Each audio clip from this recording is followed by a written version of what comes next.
While this podcast isn't rated explicit, the content may not be suitable for younger listeners. Welcome to Sex for Saints, the Christian couple's guide to great sex. I am your host, certified sex and marriage coach, Amanda Lauder. This is episode 337, Signs That Someone is Bad in Bed.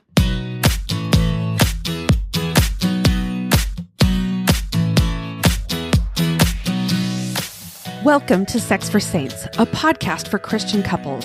My goal with this podcast is to help enlighten, educate, and inspire you to understand yourself, your spouse, and your sexuality better.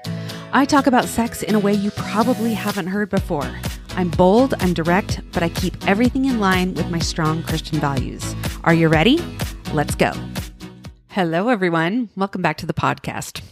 Sometimes the signs that someone isn't meeting their partner's needs in the bedroom are more subtle than we expect.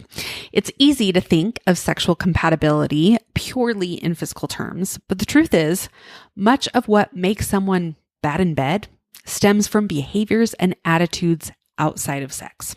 Today, we're going to explore what those signs might look like, not just during intimacy, but across your relationship.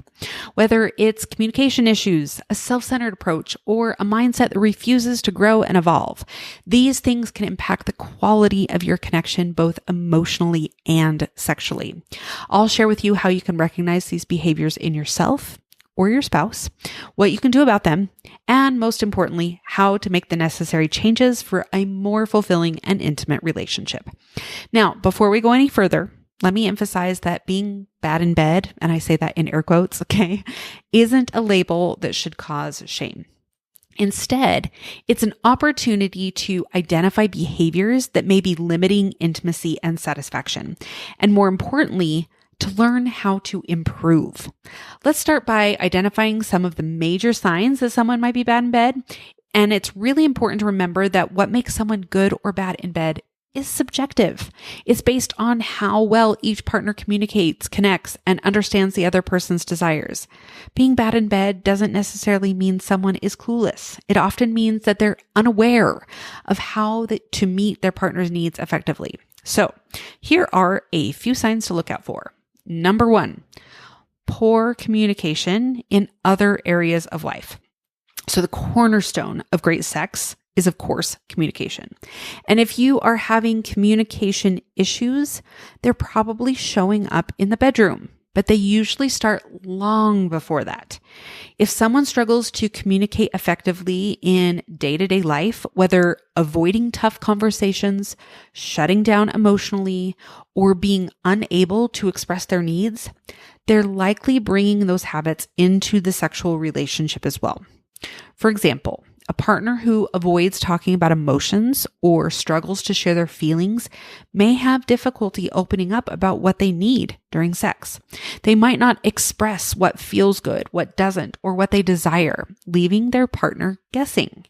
It's not just about sexual communication, but communication in the broader relationship.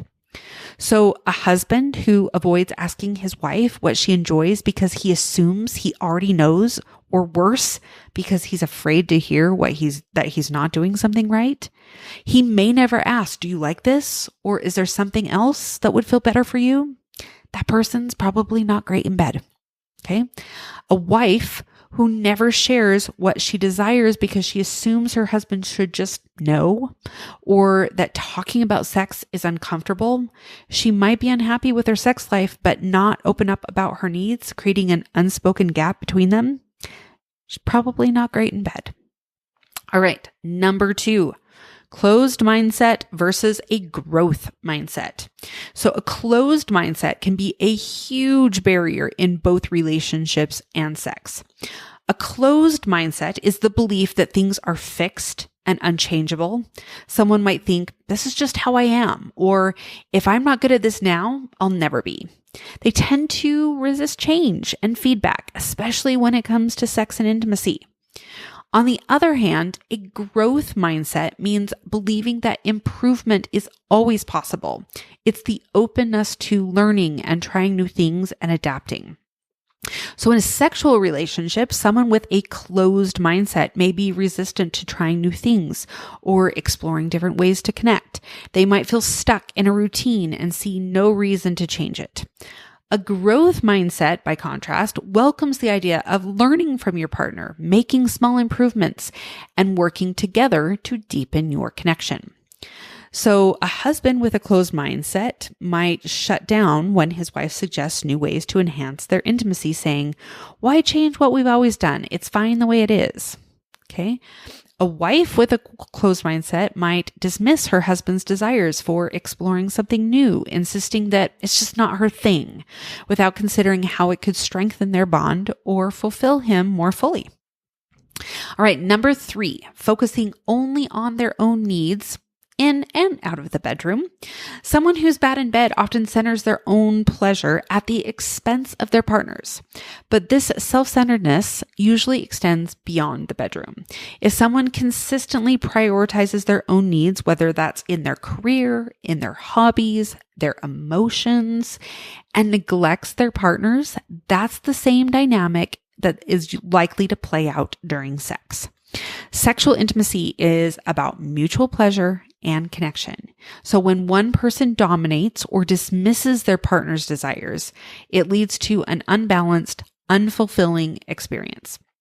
This doesn't just hurt the sexual relationship, but can also breed resentment and disconnection in other aspects of the relationship. So, a husband who initiates sex only when he's in the mood, but rarely considers whether his wife is feeling connected or if she's satisfied after, might be bad in bed. Outside of sex, he might also always put his career or personal interests first.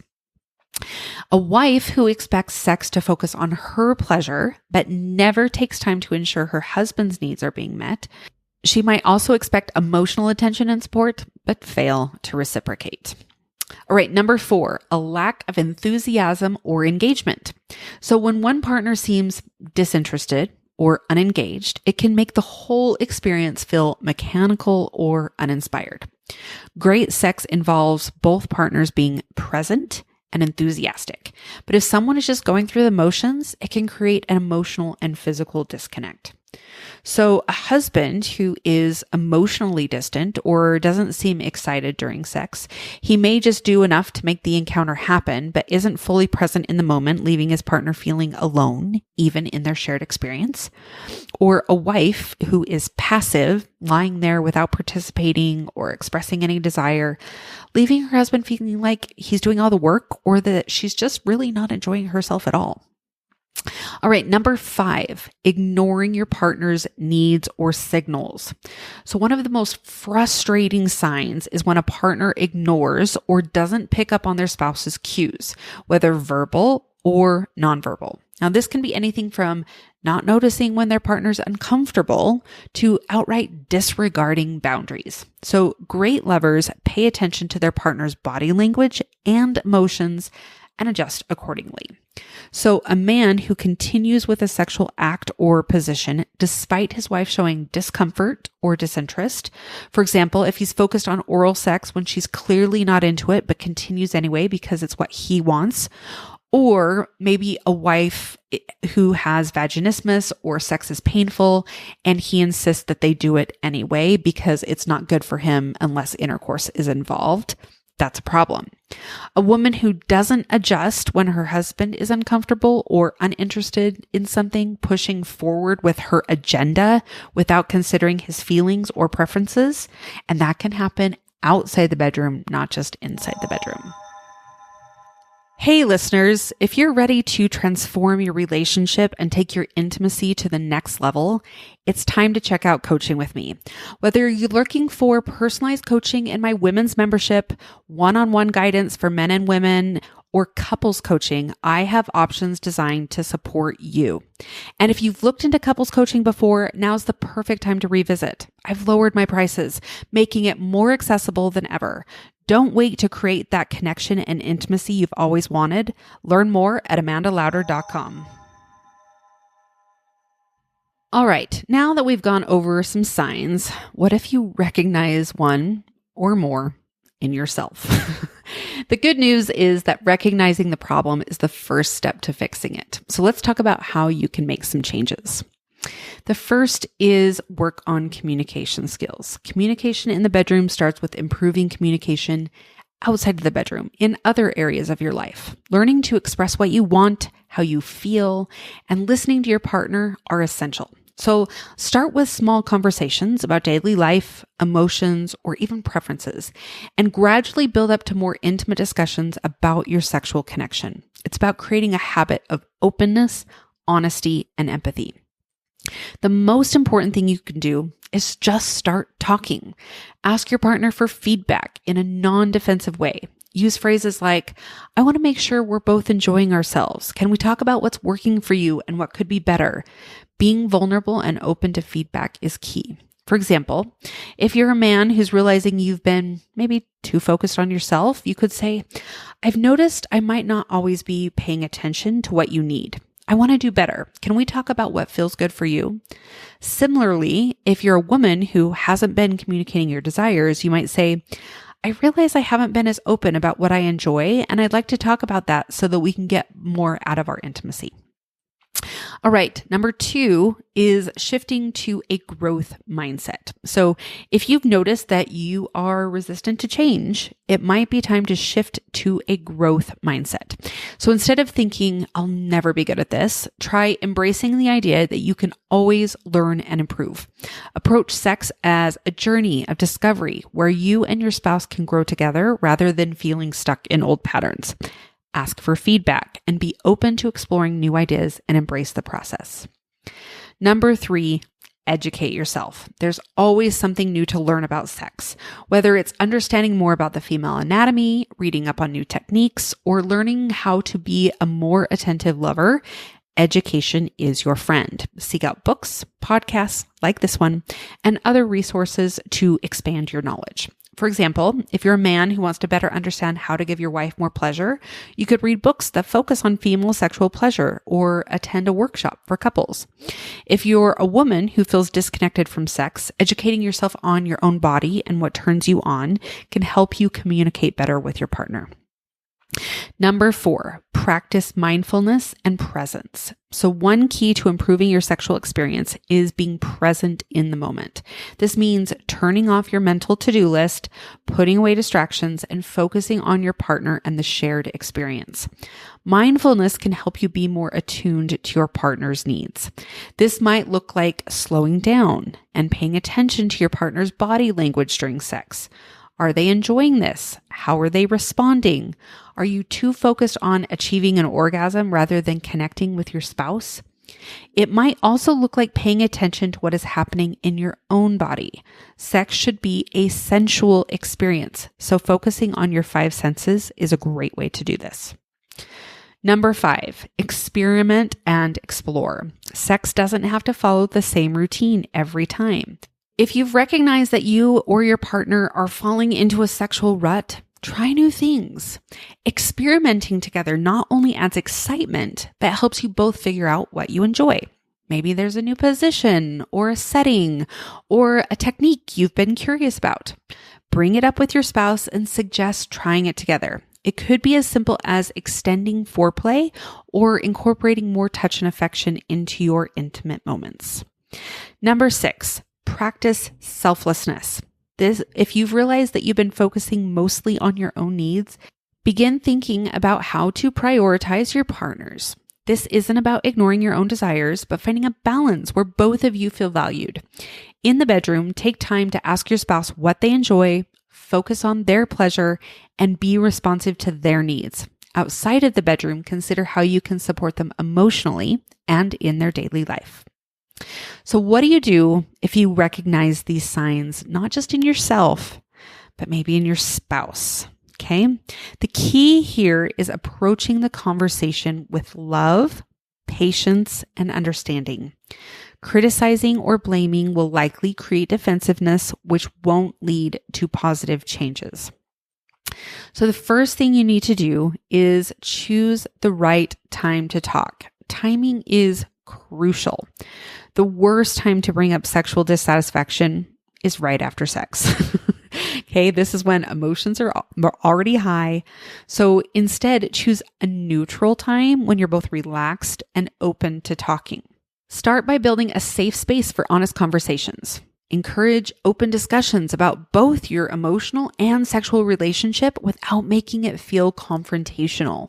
You might say something like, I'd love for us to talk more about what's going well for us and where we can grow together, to keep the focus on your shared growth rather than pointing out their flaws. Number 2 is to use I statements. So I statements help frame the conversation in a way that focuses on your experience rather than accusing your spouse of doing something wrong. And this reduces defensiveness and fosters a more open dialogue. For example, instead of saying, you never pay attention to me in bed, you could say, I feel most connected to you when we're both focused on each other during sex, and I'd love for us to explore that more. Number 3 is to introduce the idea of a growth mindset. So if your spouse is resistant to change, gently introduce the idea of growing together. You might say, I think we have so much potential to explore new things together, and I'd love to see how that could strengthen our connection. Framing it as a shared journey takes the pressure off and invites them to be more open.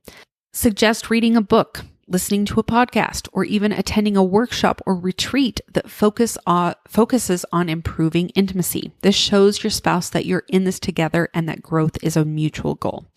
Maybe you both read a book about improving sexual communication, or you decide to try new things like tantric practices or spending more time on foreplay.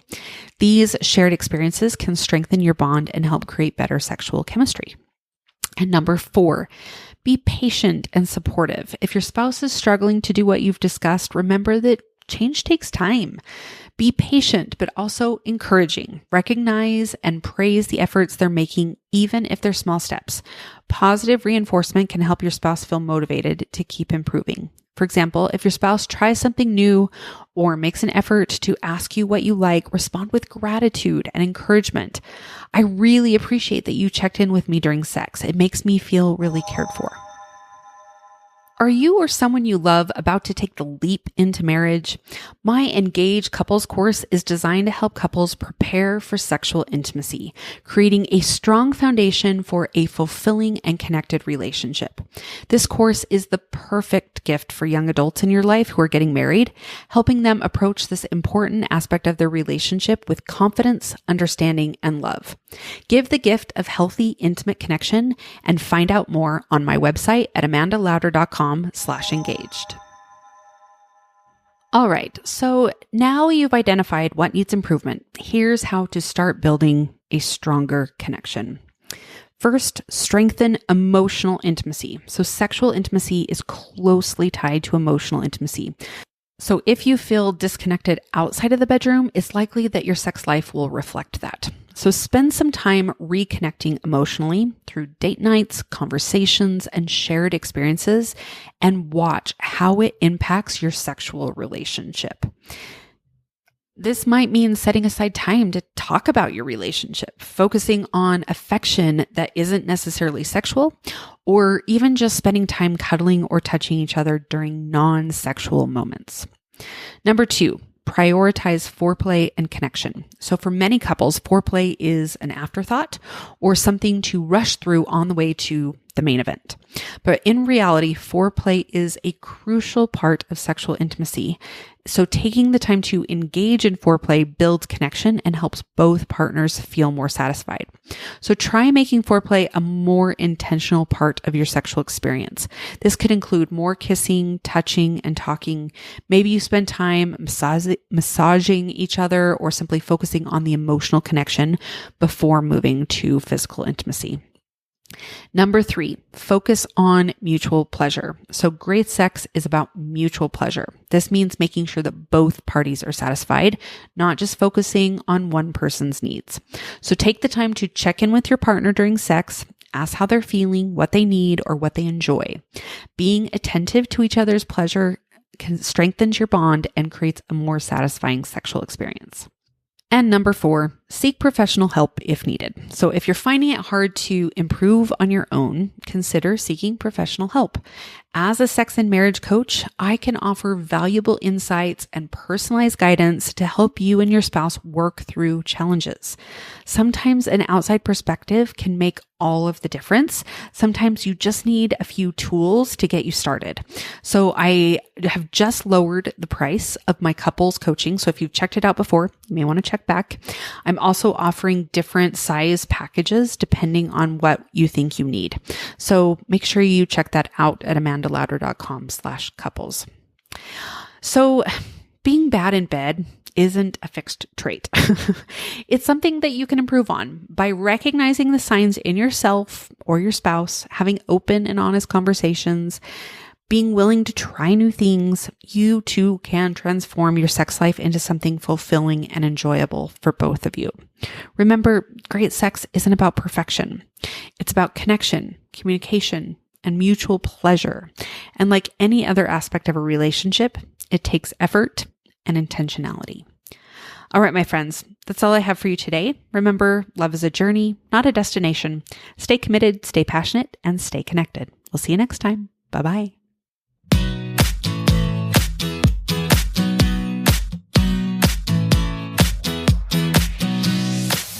Like what you're hearing on this podcast? Make sure you hit subscribe so you don't miss a single episode.